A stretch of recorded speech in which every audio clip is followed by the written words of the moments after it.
नमस्कार सर्वांना. आजच्या आपल्या या खास सेशनमध्ये मी तुम्हा सर्वांचं मनापासून स्वागत करतो.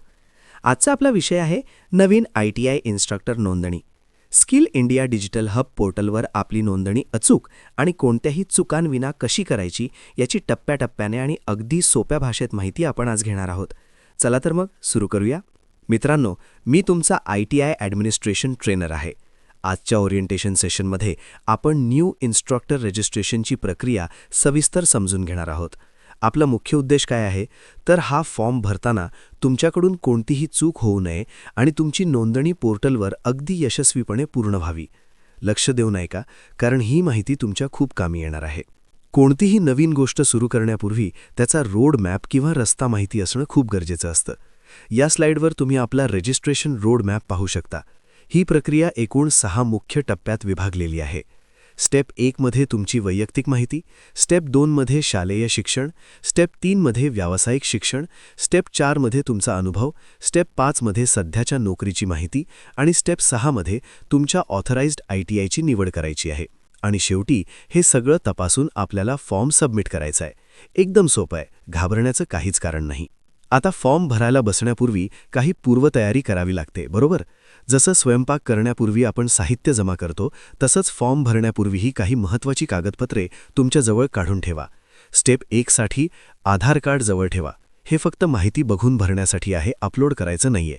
स्टेप 2 साठी 10वी आणि 12वीचे मार्कशीट, स्टेप 3 साठी तुमचं डिप्लोमा किंवा डिग्रीचं सर्टिफिकेट, स्टेप 4 साठी अनुभवाचं प्रमाणपत्र, एक्सपिरियन्स सर्टिफिकेट आणि स्टेप 5 साठी तुमच्या सध्याच्या नोकरीचं जॉइनिंग लेटर म्हणजेच जॉइनिंग लेटर. ही सर्व कागदपत्रे स्कॅन करून रेडी ठेवा, जेणेकरून अपलोड करताना वेळ वाचेल. चला, आता प्रत्यक्षात फॉर्म भरायला सुरुवात करूया. Step 1 personal and address details. इथे तुम्हाला तुमची वैयक्तिक माहिती आणि पत्ता भरायचा आहे. तुमचा तालुका, जिल्हा, राज्य आणि पिनकोड अगदी अचूक भरा.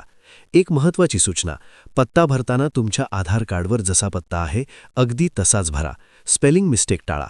जर तुमचा सध्याचा आणि कायमचा पत्ता एकच असेल तर तिथे खाली करस्पॉन्डन्स ॲड्रेस सेम असा एक छोटा बॉक्स दिसेल, त्यावर टिक करायला विसरू नका. सगळं भरून झालं की नेक्स्टवर क्लिक करा. आता आलो आपण स्टेप 2 एज्युकेशन क्वालिफिकेशनवर. इथे तुम्हाला तुमची 10वी आणि 12वीची शैक्षणिक माहिती भरायची आहे. तुम्ही कोणत्या वर्षी पास झालात, तुमचं बोर्ड किंवा युनिव्हर्सिटी कोणती होती आणि तुम्हाला किती मार्क्स किंवा टक्केवारी मिळाली हे तिथे ॲड करा. विद्यार्थ्यांनो, एक चूक इथे हमखास होते. मार्क्स स्वतःच्या मनाने कॅल्क्युलेट करू नका. जे मार्कशीटवर छापलेलं आहे तेच बघून तिथे लिहा. आणि हो, डॉक्युमेंट अपलोड करताना 10वीच्या जागी चुकून 12वीचा अपलोड होणार नाही याकडे विशेष लक्ष द्या. पुढे जाऊया. स्टेप 3 प्रोफेशनल एज्युकेशनकडे. तुम्ही ITIमध्ये शिकवण्यासाठी का पात्र आहात तर तुमच्याकडे असलेल्या तांत्रिक शिक्षणामुळे. इथे तुम्हाला तुमचं डिप्लोमा किंवा डिग्रीची माहिती ॲड करायची आहे. तुमचं स्पेशलायझेशन अत्यंत काळजीपूर्वक निवडा, कारण यावरच तुम्हाला कोणता ट्रेड शिकवायला मिळणार आहे हे ठरतं. पासिंग इयर, युनिव्हर्सिटी आणि टक्केवारी भरून तुमचं प्रमाणपत्र अपलोड करा. आणि हो, तुम्ही जे सर्टिफिकेट अपलोड कराल ते एकदम क्लिअर दिसायला हवं, अस्पष्ट ब्लर नको. यानंतर आहे स्टेप 4 STQ अँड एक्सपिरियन्स, तुमचा अनुभव. संबंधित क्षेत्रातील तुमचा अनुभव इथे नोंदवायचा आहे. तुमचं क्वालिफिकेशन, तुम्ही कोणता विषय शिकवला, टॉपिक किंवा सब्जेक्ट आणि सर्वात महत्त्वाचं म्हणजे स्टार्ट डेट आणि एंड डेट. लक्षात ठेवा, या तारखा तुमच्या मूळ एक्सपिरियन्स सर्टिफिकेटवर जशा आहेत तशाच टाका. स्वतःच्या मनाने अंदाजे तारखा टाकू नका. आणि जर तुमच्याकडे प्रमाणपत्र नसेल तर विना प्रमाणपत्र कोणतीही चुकीची माहिती भरू नका. व्यवस्थित सर्टिफिकेट अपलोड करा आणि नेक्स्ट करा. आता आपण आलो स्टेप 5 करंट एम्प्लॉयमेंट डिटेल्सवर. सध्या तुम्ही कुठे कार्यरत आहात हे इथे सांगायचं आहे. तुमचा सध्याचा ITI कोणता आहे, तुमचा ट्रेड किंवा कोर्स कोणता आहे हे सिलेक्ट करा. एम्प्लॉई टाईप आणि कॅटेगरी निवडताना घाई करू नका, कारण यावरच तुमचं पुढचं व्हेरिफिकेशन अवलंबून असतं. सर्वात शेवटी तुम्हाला तुमचं जॉइनिंग लेटर अपलोड करायचं आहे. इथे एक गोष्ट लक्षात ठेवा, फक्त जॉइनिंग लेटरच अपलोड करा. चुकून एखादा ट्रान्सफर लेटर किंवा दुसरं कोणतंही पत्र तिथे जोडू नका. शेवटची महत्त्वाची step, step 6 authorised ITI selection. इथे तुम्हाला तुमच्या अधिकृत सरकारी ITI संस्थेशी स्वतःला लिंक करायचं आहे. सर्वात आधी तुमचं राज्य, स्टेट आणि जिल्हा निवडा. त्यानंतर तुमच्या ऑथराइज्ड गव्हर्नमेंट ITIचं नाव सर्च करा आणि सिलेक्ट करा. माझी तुम्हाला एक खास सूचना आहे, एकाच नावाचे अनेक ITI असू शकतात. त्यामुळे तुम्ही योग्य जिल्ह्याची आणि योग्य संस्थेचीच निवड करत आहात ना हे 2दा तपासून पहा. घाई गडबडीत चुकीच्या संस्थेवर क्लिक करू नका. सर्व बरोबर असेल तर सबमिट बटणावर क्लिक करा. आता आपण पोहोचलो आहोत अगदी शेवटच्या टप्प्यावर, फायनल स्टेप सबमिट. मित्रांनो, सबमिट बटन दाबण्यापूर्वी एक दीर्घ श्वास घ्या आणि आत्तापर्यंत भरलेली सर्व माहिती पहिल्यापासून शेवटपर्यंत काळजीपूर्वक म्हणजेच व्हेरीफाय करा. सगळं बरोबर असल्याची खात्री झाल्यावरच खाली असलेल्या डिक्लरेशन बॉक्सवर टिक करा.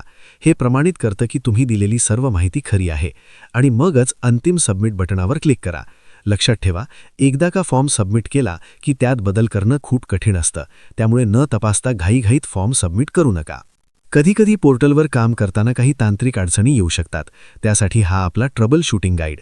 समजा तुमचं डॉक्युमेंट अपलोड होत नसेल तर फाईलची साईज किंवा फॉर्मॅट, उदाहरणार्थ PDF किंवा JPG, पोर्टलच्या सूचनेनुसार आहे का ते तपासा. फाईल जास्त मोठी असेल तर ती अपलोड होणार नाही. जर यादीत तुमच्या ITIचं नाव दिसत नसेल तर तुम्ही मागच्या स्टेपमध्ये योग्य राज्य आणि जिल्हा निवडलाय का ते पुन्हा एकदा चेक करा. आणि जर वेबसाईट खूप स्लो चालत असेल तर पेज रिफ्रेश करा किंवा तुमच्या ब्राउझरची कॅश क्लिअर करून पुन्हा प्रयत्न करा. आणि शेवटी फायनल सबमिट करण्यापूर्वी स्वतःला हे क्विक चेकलिस्टचे 5 प्रश्न नक्की विचारा. 1. कायमचा आणि पत्रव्यवहाराचा पत्ता अचूक आहे का? 2. 10वी-12वीचे आणि डिप्लोमा डिग्रीचे मार्क्स आणि पासिंग वर्ष बरोबर आहेत का? 3.